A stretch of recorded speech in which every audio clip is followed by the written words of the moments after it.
to a blowout party with his parents still in the house. My eyes popped up. This is real.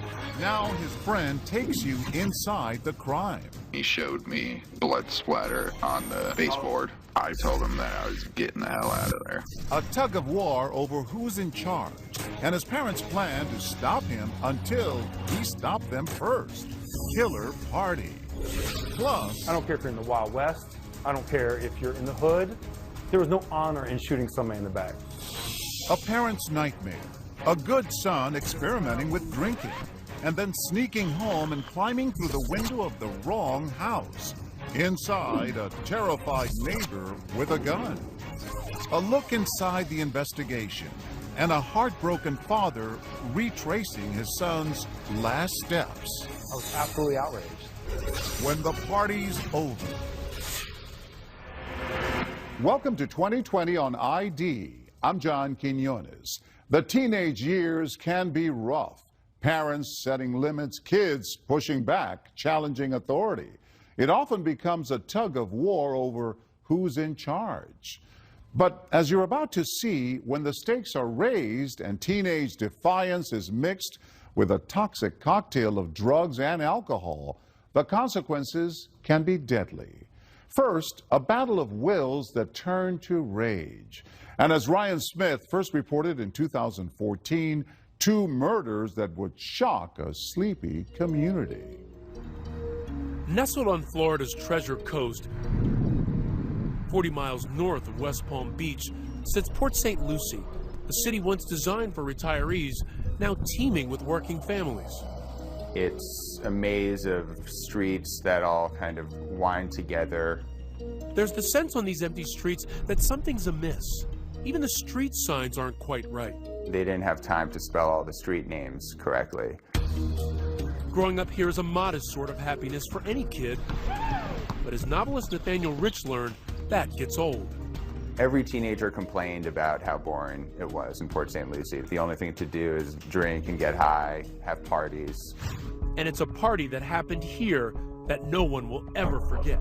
Now you're looking live at the Port St. Lucie home where police say a 17-year-old boy killed his parents, a drug-addicted teenager who just wanted to party. He threw a big party at his house. Only two people didn't show up, Mom and Dad. They couldn't come. They were locked in the bedroom.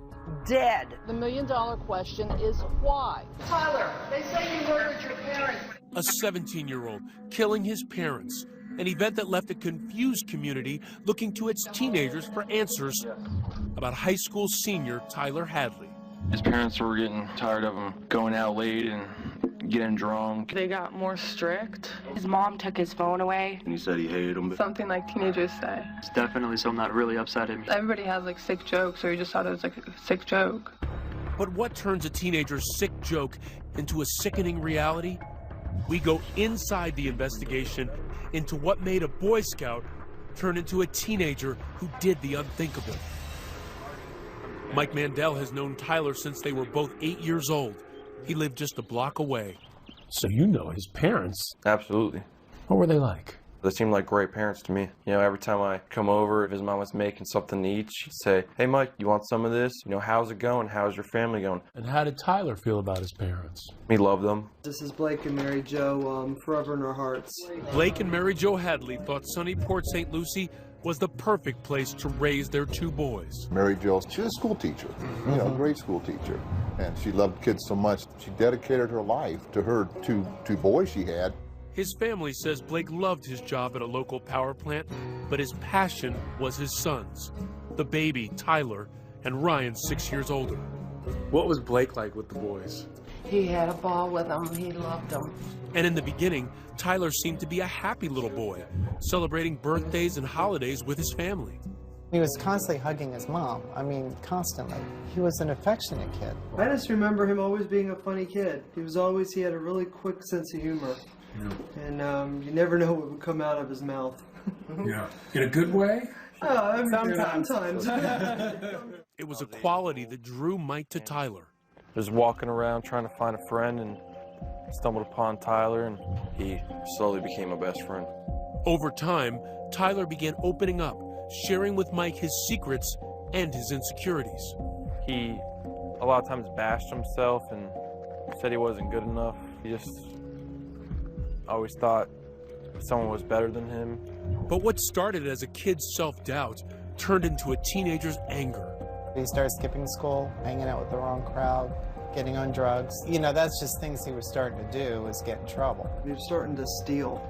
And they said, just hide your purse. They thought it was one of those teenage things. There were some neighbors who thought he was trouble. He once lit the forest preserve near his house on fire. And, you know, he siphoned gasoline from the nearest gas station once. Tyler's parents started cracking down. How did they discipline him? They really did everything possible as far as taking away the cell phone, bits and pieces of freedom that children really, cherish at that age. They didn't just abandon him and just let him run in the streets like he wanted to. They tried to rein him in. But Tyler pushed back, continuing to defy his parents. He didn't like following any rules. He liked going out, doing drugs. And then his parents caught on. He was already comfortable living that way, and he didn't want anyone to change it. Nancy Grace has followed this case. They were beginning to discipline him more and more. And by that, I don't mean take him out to the woodshed and give him a spanking. They would take away privileges. Well, Hadley would have none of that. His frustration and anger mounted. By the time Tyler was 17, his parents were at their wits' end. They put him into an outpatient substance abuse program, but nothing changed. He came home drunk one night, and he crawled through his window when his parents woke up, and then they took away his phone and his car. He felt that she was over-disciplining him, and he said he wanted to kill her. Did it sound like he might actually do it? Absolutely not. And Tyler's parents were keeping a closer eye on him, taking him to a family reunion in Georgia just 1 week before life would change forever. We really enjoyed having him. He was very polite. I never saw Tyler lose his temper, ever. That's what is so bizarre. Posing for family pictures 1 minute, but plotting with his friends back home the next. Well, he was texting his friends and telling them we're going to have a party when I get home. So he was planning it while he was up there. And 3 days later, this ominous Facebook post. Party at my crib tonight. Maybe. Tyler said he's going to have a party tonight. My parents are going to Orlando. A friend Facebooked him, what about your parents? Are they going to come home in the middle of the party? And Hadley writes back, they won't. Trust me. A party at Tyler's house seemed odd with his parents now tightening the reins, but it was something else he said that really got Mike's attention. He tells you something about what he did the night before. Yeah, he said he was contemplating murdering them that night while they were sleeping in their bed. He said he couldn't do it. He didn't have it in him. And what did you think when he told you that? I got a weird feeling in my stomach, but it's Tyler. There's no way he would do this. Then, a few hours later, a second Facebook post. Party at my house. Hit me up. This time, there was no maybe. Tyler Hadley's house party was set. He had been bragging about it for days. He was going to have the party come hell or high water. And nothing and nobody was going to get in his way. One of my friends had gone on Facebook and seen the post about the party. Everyone knew his parents were strict. And it really wasn't until the day of the party that people started to take him seriously. There was so little to do in Port St. Lucie that night that any teenager who heard about the party was going to check it out. Around 9:30 p.m., Tyler picks up Mike and some other friends, and they head back to his house. Jesse DeRay is in the car. When we were pulling up to Tyler's house, he said something real crazy is going to come out in the next week. I said, what do you mean? And he said, you'll find out. Did you see any other family vehicles there? Yeah, and I thought that was kind of strange that his mom's car was there too. I asked him where his parents were, told me they were in Georgia. It was a free-for-all. Kids could smoke inside the house. They were drinking. Kids were bringing beer and pot and pills. What's it like inside? Young people drinking and sitting around talking. But the weird thing was most people in there, Tyler didn't even know. I didn't know them. They were strangers. You think he wanted to be known as having this huge party? Maybe. That's the only thing that makes sense. As the rowdy party rages on, a neighbor across the street makes a noise complaint. I woke up to, squealing tires and kids hanging out of the car, yelling. So I did call 911. Officers respond, but with no immediate cause for alarm, they leave the teens with a warning. When we come back, kids at the party are noticing there's something strange about this place, but only best friend Mike Mandel will discover how strange behind this door. My eyes popped up. This is real. He's claiming that he killed his parents. Stay with us.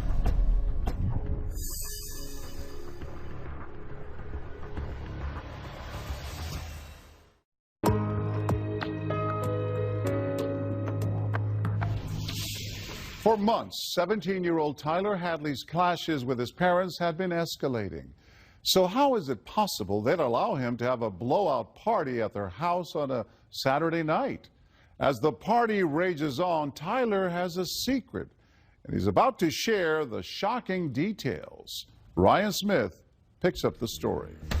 In Port St. Lucie, Florida, Tyler Hadley's house party is in full swing. 60 teenagers drinking and drugging with no parents in sight. Tyler's older brother, Ryan, away at college. One kid was walking around saying, "I smell dead people." Other kids had seen some signs of blood or what could have been blood. The house was a mess. It looked like it'd been ransacked. As the night wears down, Tyler is growing agitated. Do you recall him yelling at somebody trying to go back towards the back part of the house? Yes. I heard him just saying, "Get out of the hallway. I don't want anyone in the hallway." How does he seem? He seems eager to tell me something, and he wants to take me down the street and talk. All right, so you guys walk out the house. Tell me what happens now. He says, "Mike, I killed my parents." And I said, "No, you didn't, Tyler. Shut up." And he said, "Mike, look at the driveway. All the cars are there. My parents are dead. I killed them."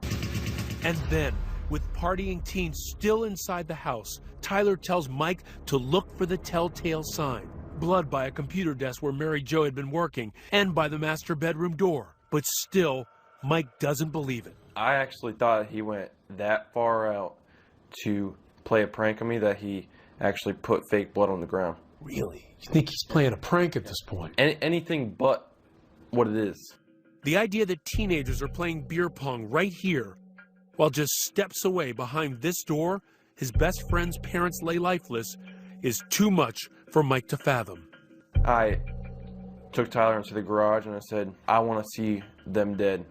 If you really did it, I don't believe you." Tyler says he'll prove it after everyone leaves, but Mike doesn't wait. I walk around back and I go check for myself. I come up to the door, the party's going on over here, and I turn the doorknob, push it, and it opened. I looked down and I seen his father's leg against the door. What was going through your mind when you saw his leg? My eyes popped up and I said, "He's telling the truth. He did it. This is real." I'm in shock. I feel like there's no way that I'm seeing this. Wake up. Then Mike Mandel does something as shocking as the party. He doesn't leave. Now, you'd think Mandel would rush to call his parents or take his cell phone surreptitiously and call 911. No. Mandel continued to party hardy for several hours. Why do you stay? It's a hard feeling to explain. You know, I knew this guy for so long. If something wants you to stay here right now, you need to talk to Tyler and figure out as much stuff as you can. How long do you stay? A couple hours. How do you do that? Isn't it eating you up inside? It is eating me up inside. Even though you know he just killed 2 people, you don't see him as a killer. You still see him as a friend at that point? Yes. Why not try to get Tyler out of the house immediately or call the cops? Because he could be a danger to everybody in that house, including you. I was still in shock. Then, in a bizarre moment between best friends, they take this selfie. And I have to show you something here. Why did you take this picture? Because I knew it was going to be the last time I ever seen him. So this was to remember him? Yeah.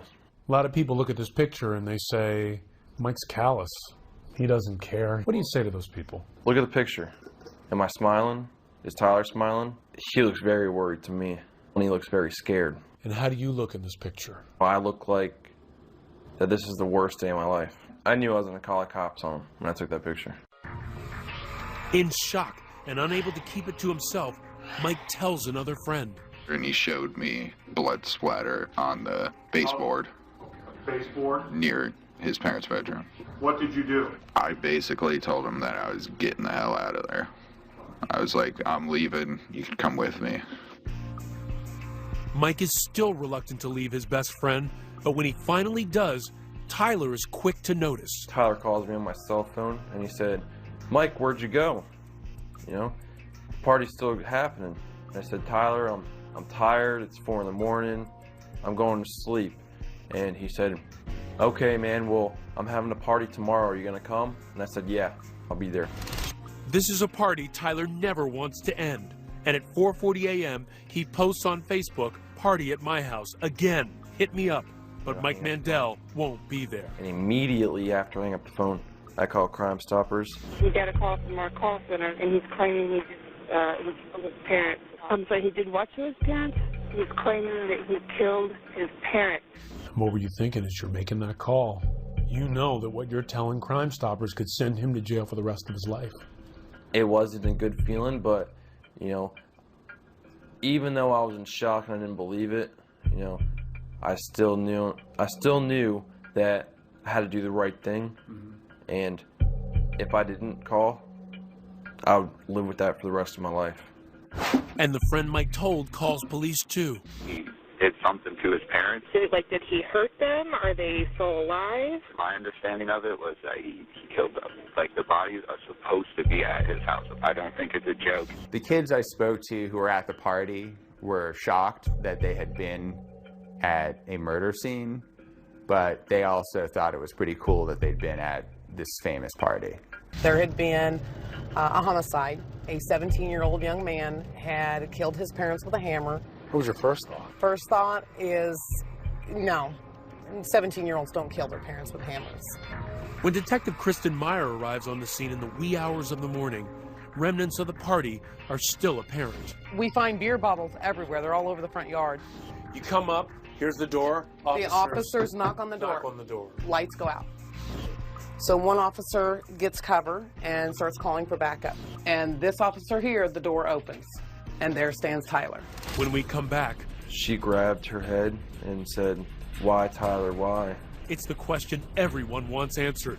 Why did Tyler snap? Was it a threat, a final ultimatum from his parents that pushed Tyler too far? That's your motive for the murder. Stay with us.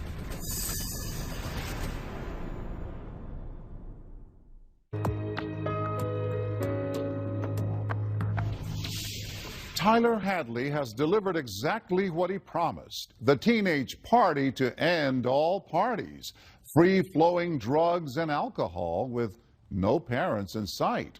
But when morning breaks and the partiers have all gone home, Tyler is left with the chaos of empty beer bottles and the knowledge of something far worse hidden in the home he shared with his parents. Once again, Ryan Smith. At dawn, when police arrive at Tyler Hadley's house, the party is over. Officers see Tyler alone inside, pacing back and forth. And they creep up to this window because they can peek in. What kind of state was he in at that point? They talked about the look on his face. One officer describes it as deranged. Officers ask where his parents are. He said they're out of town, they're in West Palm Beach. He's placed in handcuffs, and the officers go in and search. Inside the master bedroom, they find what looks more like a garbage pit than a place where Tyler's parents slept just 24 hours before. The room is packed with items from all over the house: furniture, magazines, pictures, food. Mom's Good Housekeeping magazine, homework from her students, a family calendar. Underneath, investigators find the bodies of Blake and Mary Jo Hadley. It's the darkest turn possible for a Saturday that began with ordinary errands for the Hadleys. A trip to the local farmer's market, a visit to a dress shop. They were back home early afternoon. His father taking a nap, his mother at the computer. Tyler told his best friend Michael Mandel that to psych himself up, he listened to the Lil Boosie song Feel Lucky. Got it on your mind, I want you to feel lucky. Then he grabbed a hammer. He said he stood behind his mother for 5 minutes while she was on the computer trying to figure out whether or not he should hit her or not, and then at some point he hit her. Mary Jo's screams woke his father. He rushed to the doorway and was stunned by what he saw. And he couldn't even move. And Tyler said he ran up to his father, hit him, and his father asked him why he's doing this, and he said, "Why the f not?" Tyler told him that he then dragged his parents' bodies to their bedroom, then spent hours cleaning up the blood, stripping the walls, leaving empty hooks where family photos once hung, adding them to the pile. At some point during all of this, Tyler makes that post on Facebook that the party is on. He uses his parents' ATM card to withdraw $400 in cash and buys beer for the party. At the party, he's having a great time. He's playing round after round after round of beer pong. He's laughing, he's joking, he's planning a party for the next night. What occurred that day was what can only be described as one of the most heinous, cold-blooded, and calculated murders I've seen in 23 years as a prosecutor. The prosecutor assigned to the case, Tom Bakadal, tries to make sense of the grisly murders. This is not your kid from the wrong side of the tracks. This is not your kid who was raised in an abusive, violent family, and these parents gave him everything. Investigators find evidence that points to premeditation. For months, Tyler repeatedly talked about killing his parents to his friends. His mom took his phone away, and he said he was going to kill her. He said something about, oh, I'm going to kill my parents. I just specifically remember him saying, I'm going to kill my parents. He just said it with a smile, so that's why no one took it too serious. But no one knew just how calculating their friend was. He hid his parents' cell phones before killing them, and with no landline, he knew they couldn't call for help.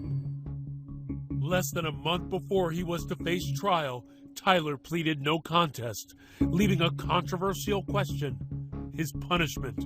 He could be protected by a 2012 Supreme Court decision, which ruled that for juveniles, a mandatory sentence of life without parole is unconstitutional. But prosecutors argue that with a crime so heinous, Tyler should never see the light of day. He has sentenced the whole family to life. But Tyler's defense team argues that Tyler was mentally ill. The major depressive disorder. He had issues with anxiety and depression. He was suicidal. And low self-esteem. He was drinking heavily and abusing drugs.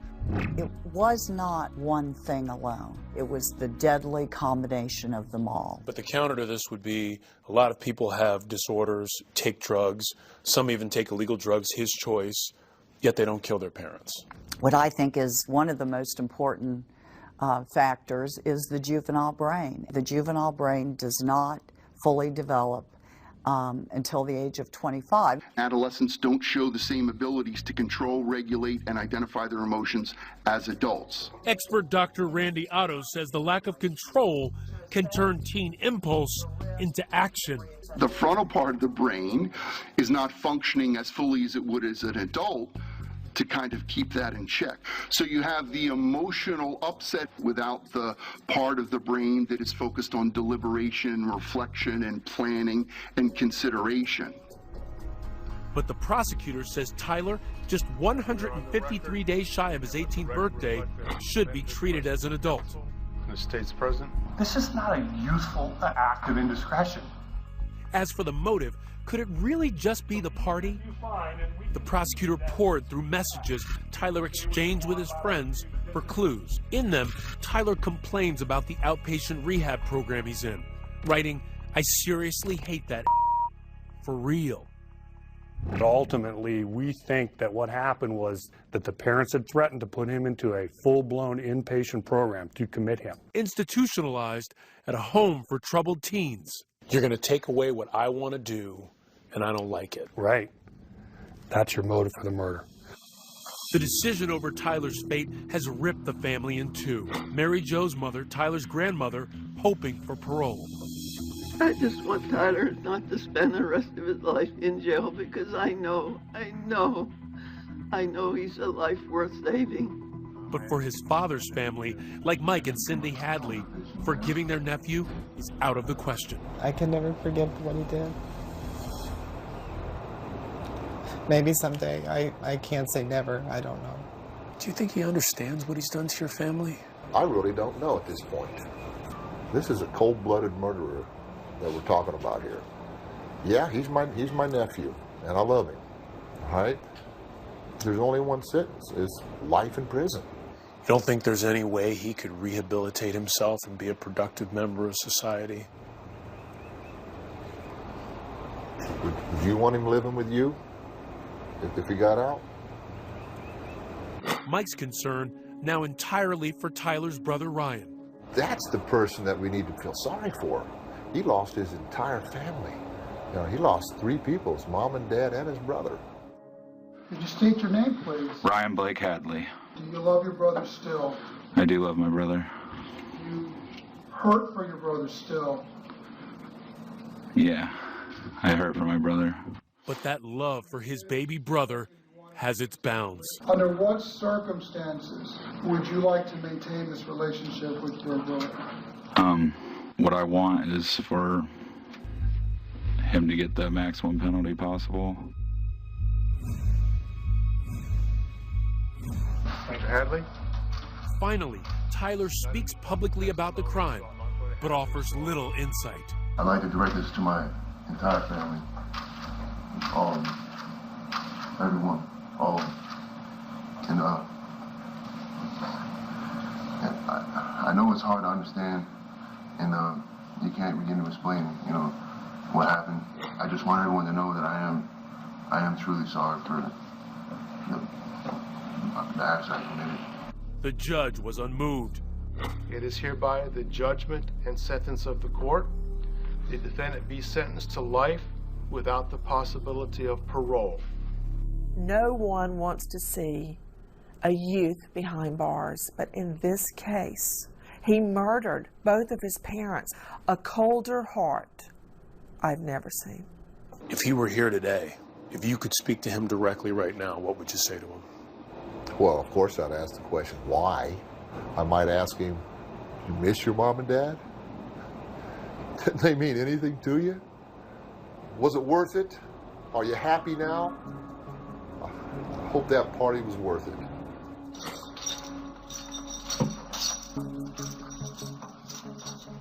As of 2015, Tyler Hadley is appealing his sentence. Coming up, a good kid grounded and sneaking out to party. But when he comes home drunk, the consequences are deadly. The alarm went off, and then I saw the light come on. Caleb then turned around and simply said, "You just shot me." When we come back.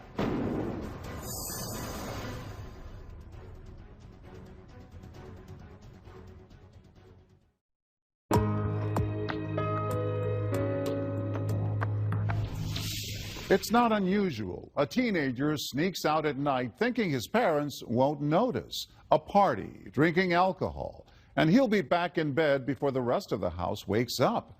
But in the story you're about to see, that teenager never made it home. As Deborah Roberts first reported in 2014, only 2 people will ever know for sure what happened that night. And one of them is dead. It was late Saturday night. 16-year-old Caleb Gordley had a secret plan to sneak out of his house to go to a party with some friends. A popular 3-sport athlete at Parkview High School in Virginia, Caleb was also an aspiring rapper, seeing himself as the next Jay-Z. The days go fast, but the time moves slow. It's like I'm stuck in sand, but I can't ever let go. Hey. He was a self-proclaimed rapper going by the name of Prince George. Yo, Caleb, Prince George. I like the core was his music, was his lyrics. I have 85 songs that I've collected. Good kid, Sean? Great kid. He was very respectful, very polite. Partier? No. Like, he did not drink, and that's what makes that night even more peculiar, even more odd. We're walking to school. And out of character for Caleb. He's not much of a drinker, but he just, I guess, wanted to try for that night. Yet the one time Caleb decided to let loose, he would wind up dead in a stranger's home. It all began with the typical teen punishment. He had been grounded because he went to the park on a Sunday afternoon after I told him to clean his room. I said, 1 week, you cannot go anywhere. You go to school, you go to practice, whatever, you're coming straight home. And he accepted. He doesn't talk back. He doesn't get up in my face. He said, all right, Dad. Yeah. By the end of the week, Caleb is itching to get out of the house. We really want to party, don't want to get nothing. Tweeting throughout the day, honestly, who's throwing a party tonight? I'm trying to have fun tonight, no lie. Caleb and sister Eden are living with their dad. Their parents, Sean and Janae, are divorced. Their firstborn was a natural ham. Caleb, here at 6, busting a move to NSYNC's Girlfriend. He just had that energy that really attracted a lot of people to him because he was so fun and good-hearted. He just loved laughing and joking.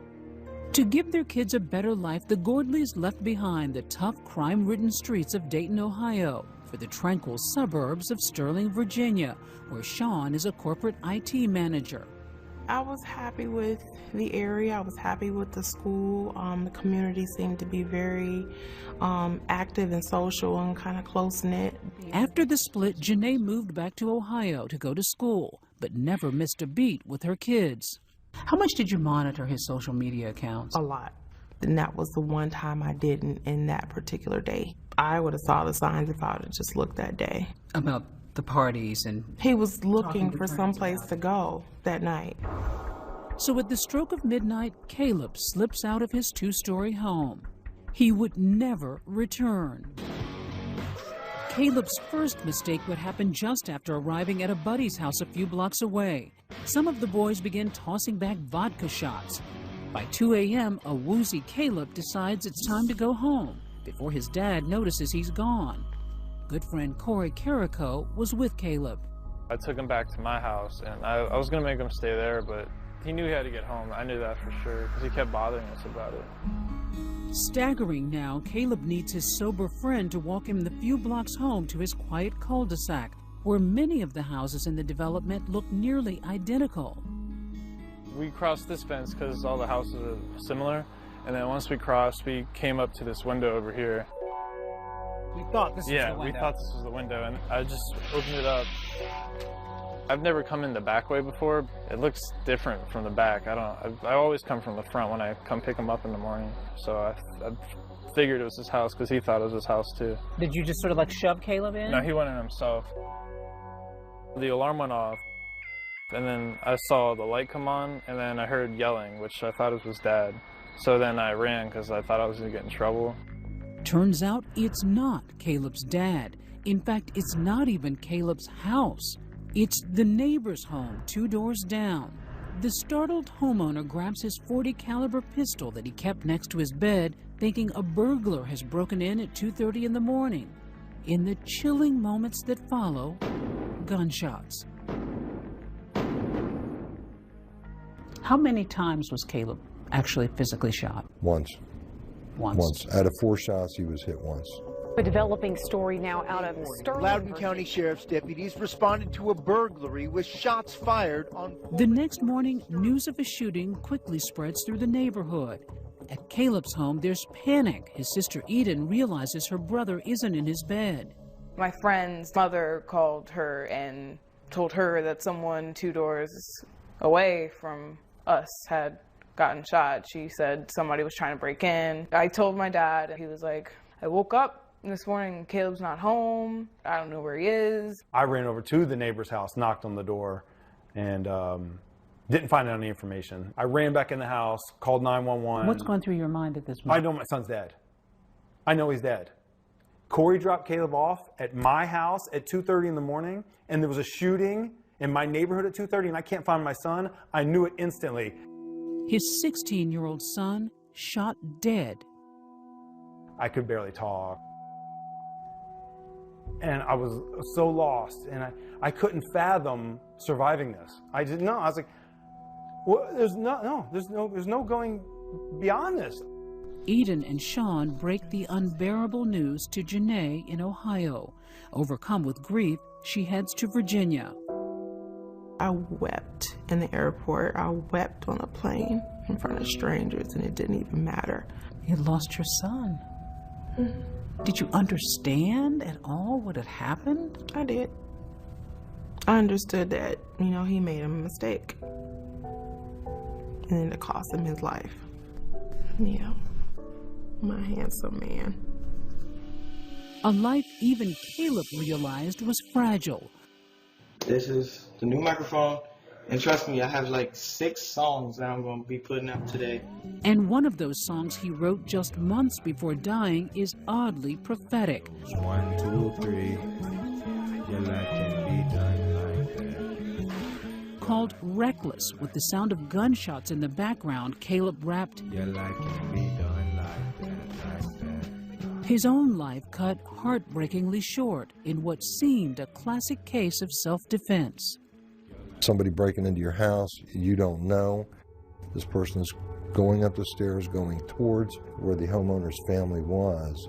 I guess he fell in fear for their lives. I mean, I put it on me at first. I thought it was all my fault because I took him to the wrong house. But you realize it was a tragic mistake. Yeah. Both Sean and Janae believed it was an awful accident until they got the police report. What it revealed would change everything for Caleb's parents. Once I got the details, I was absolutely outraged. Was it self-defense or something else? Murder. Stay with us.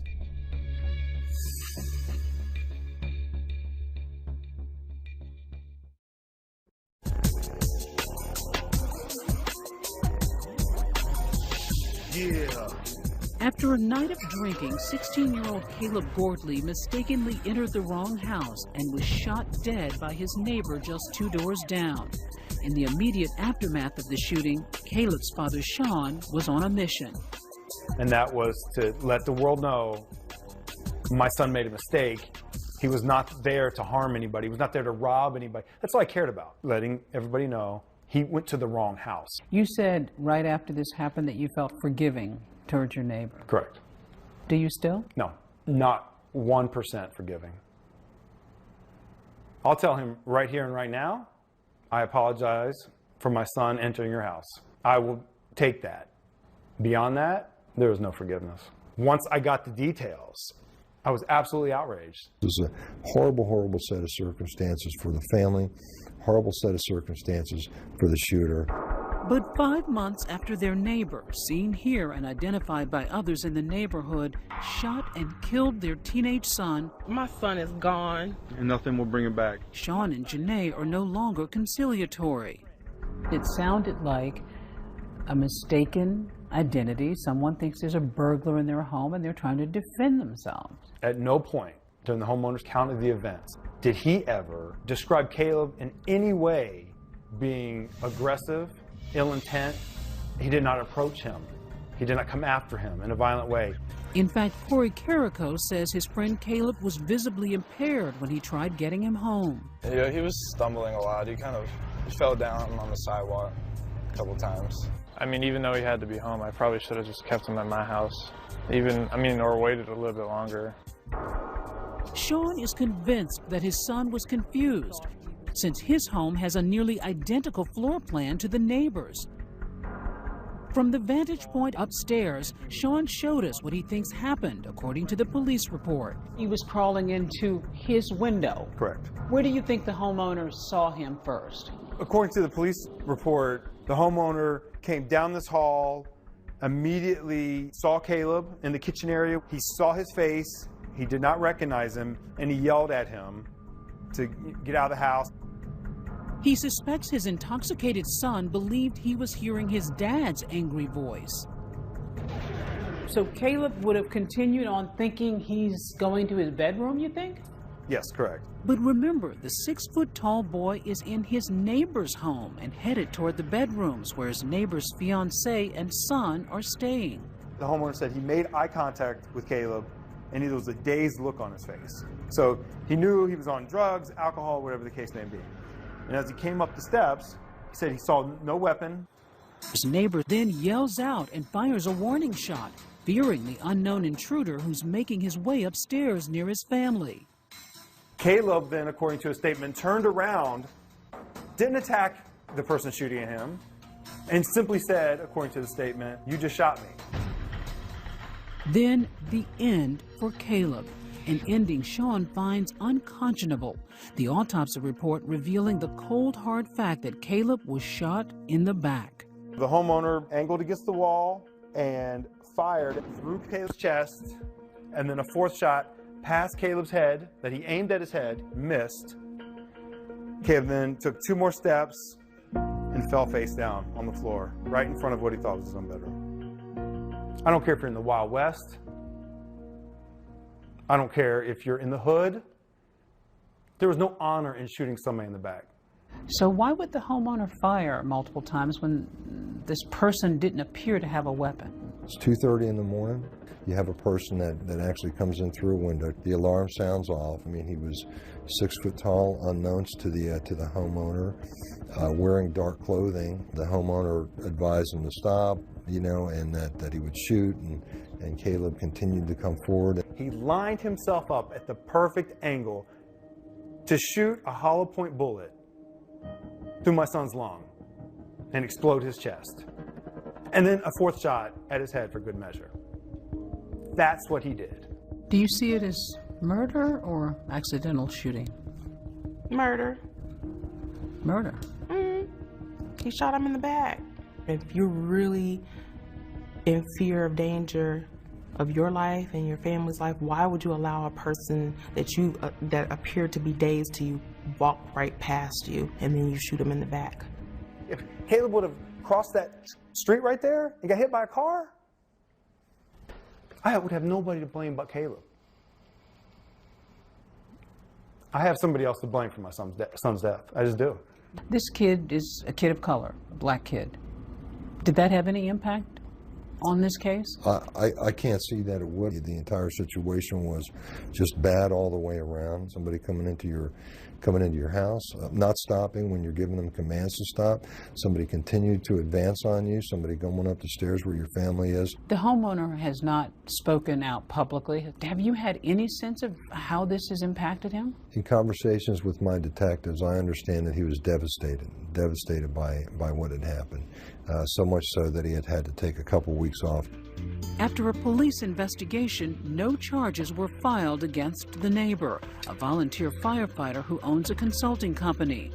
Through his attorney, he declined our request for an interview, saying the incident was an unfortunate tragedy on every level, but as we are not confident that participating in your program would contribute to the healing process, we are unwilling to so participate.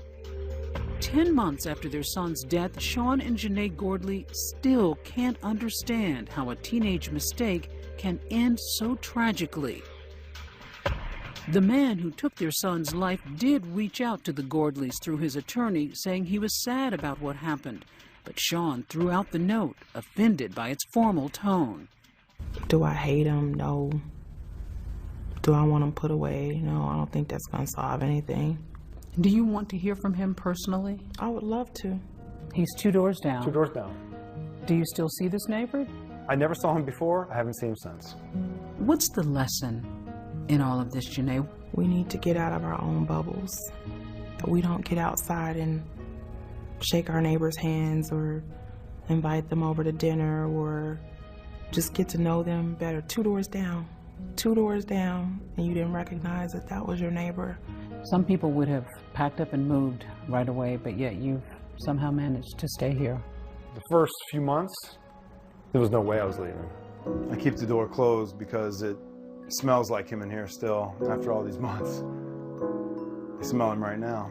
On his blanket, on his pillow. We haven't washed anything. We haven't vacuumed. I come in here, sometimes I'll take a nap on his bed. And he awakens to a wall of emotional memories